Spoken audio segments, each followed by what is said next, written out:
पुणी यही शक्ति नाश द्वारा युवकटी निजर आयु तेज बल वृद्धि कोमलता निजर चरित्र सबकिछि हराई भितरे भितरे पूरा खोकला हो जाए कांगाल हो जाए। आ गोटे कथा जेते औषध खाइले मध्य एही रोग को दूर करी हुए नहीं। एही रोग बा अभ्यास को दूर करने को हेले प्रत्येक पितामाता बा अभिभावक माने युवावस्था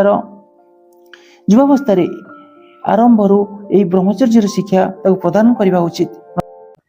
समस्त को मोर नमस्कार।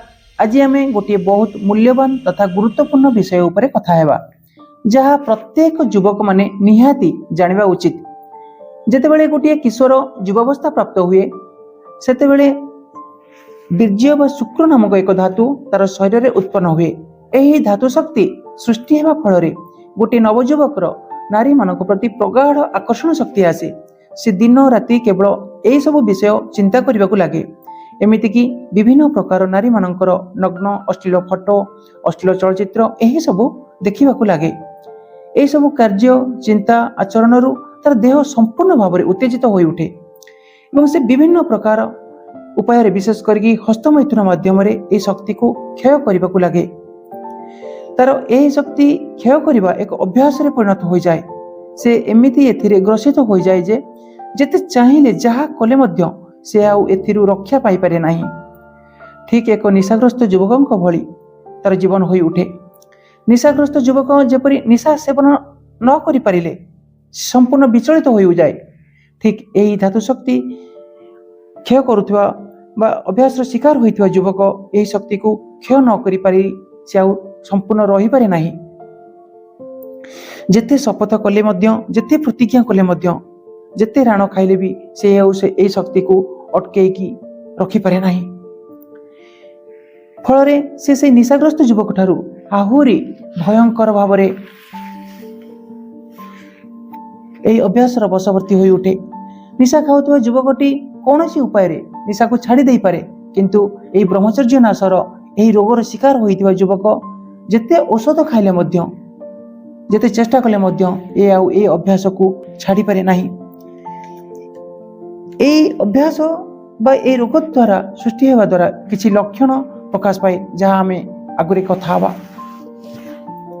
यही अभ्यास परिणत हो जाए जमती से ये धातु शक्ति को क्षय न कले ताको निद हुए ना कि जेतेबेले से एकुटिया अवस्था रे थाए से विभिन्न विशेष करके हस्तमैथुन माध्यम ये धातु शक्ति को क्षय करने को लगे।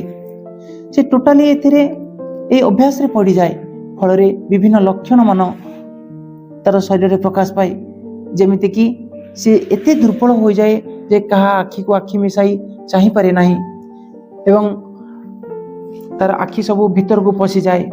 गालरू बरुण बाहरी पड़े मुंड घुरेबा को लगे चुट्टी पतला हो जाए चुट्टी झड़ीबा को लगे अंटा आंठु गंठी भीषण भाव में दरज लगे एवं चलने को बहुत कष्ट हुए। छाती भीतर पोड़ा जला ये सब भली लगे। जहाँ खाइले भी हजम हुए नहीं पाचन क्रिया रे बहुत असुविधा हुए।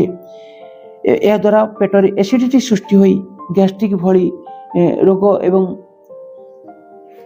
छाती जड़ापड़ा मध्य हुए एवं एथिर कब्ज सृष्टि हुई झाड़ा सफा न होगा कारण युवा बयस अर्श मलकंटक रक्तपित्त भली समस्या सृष्टि हुए।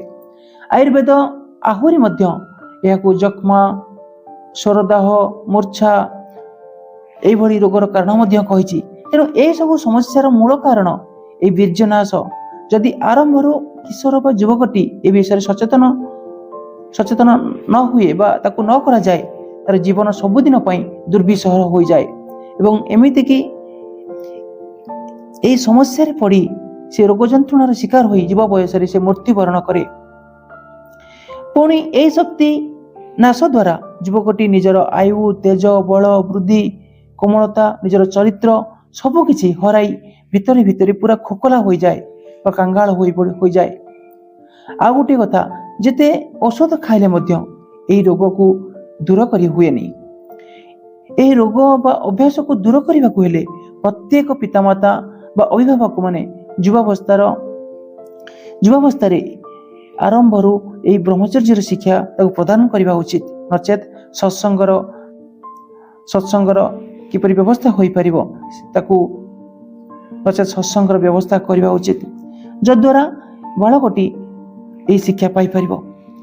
ଭାରତବର୍ଷରେ ଆଗରୁ ଗୁରୁକୁଳ ମାନ ପ୍ରତିଷ୍ଠିତ ଥିଲା, ଏଥିରେ ଏହି ବ୍ରହ୍ମଚର୍ଯ୍ୟର ଶିକ୍ଷା ମାନ ଦିଆଯାଉଥିଲା। ଏବେ ତ ଏ ଗୁରୁକୁଳର ପରମ୍ପରା ନାହିଁ ଆଉ, ସେଥିପାଇଁ ପ୍ରତ୍ୟେକ ବିଦ୍ୟାଳୟ ମହାବିଦ୍ୟାଳୟ ମାନଙ୍କରେ ଯଦି ଏହି ଶିକ୍ଷା ଦିଆଯାଇ ପାରନ୍ତା ବହୁତ ଭଲ ହୁଅନ୍ତା। ନହେଲେ ବ୍ୟକ୍ତି ନିଜ ସ୍ତରରେ ସତ୍ସଙ୍ଗ ସଦ୍ଗ୍ରନ୍ଥ ଅଧ୍ୟୟନ ମହାପୁରୁଷ ମାନଙ୍କର ଜୀବନୀ ଏସବୁ ପାଠ କରିବା ଉଚିତ, ସେହି ହିସାବରେ ଜୀବନଯାପନ କରିବା ଉଚିତ। ନଚେତ୍ ଯେତେ ଏଥିରେ ସେ ଗ୍ରସିତ ରହିବ, ବ୍ୟକ୍ତି ନିଜର ବହୁମୂଲ୍ୟ ଜୀବନକୁ ନଷ୍ଟ କରିବା ହିଁ ସାର ହେବ। ଠିକ୍ ଅଛି, ଆଜି ପାଇଁ ରହୁଛି, ପୁଣି କଥା ହେବା ନୂଆ ଏକ ଭିଡ଼ିଓରେ। ସେଥି ପୂର୍ବରୁ ଜୟ ଜଗନ୍ନାଥ, ବନ୍ଦେ ଉତ୍କଳ ଜନନୀ।